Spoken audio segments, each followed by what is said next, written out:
Creative কম্পিউটারের পক্ষ থেকে শুভেচ্ছা। প্রিয় শিক্ষার্থী, ফটোশপের একটি দারুণ টিপস অ্যান্ড ট্রিক্স নিয়ে আজকে আমি আপনাদের সামনে হাজির হয়েছি। তো চলুন প্রিয় শিক্ষার্থী, কি সেই টিপস অ্যান্ড ট্রিক্স দেখা যাক।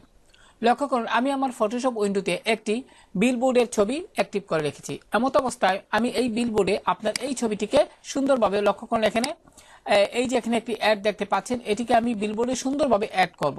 তো কিভাবে সেটি করা যায় চলুন দেখি। তো এই জন্য প্রথমে যে কাজটি করবেন, আপনি এখানে আমি কাজের সুবিধার্থে যে বিলবোর্ডের ছবি পাশাপাশি কিন্তু আপনার এই যে অ্যাডটি আমি যুক্ত করব সেটি এখানে ফটোশপ উইন্ডোতে অ্যাক্টিভ করে রেখেছি। লক্ষ্য করুন, এখানে দুইটা ট্যাব দেখা যাচ্ছে।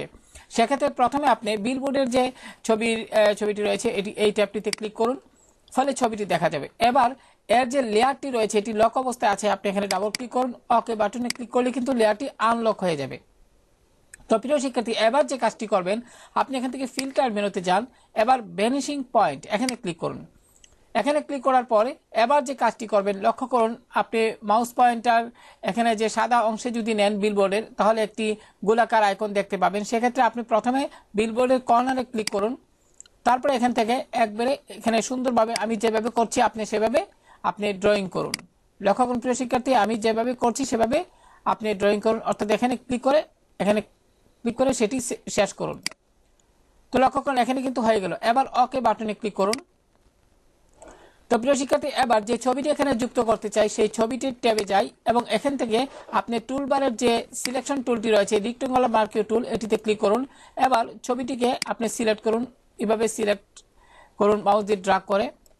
এবার এডিট মেনু থেকে কপিতে ক্লিক করুন। তো প্রিয় শিক্ষার্থী, কপিতে ক্লিক করার পর এই অংশটুকু কপি হয়ে যাবে।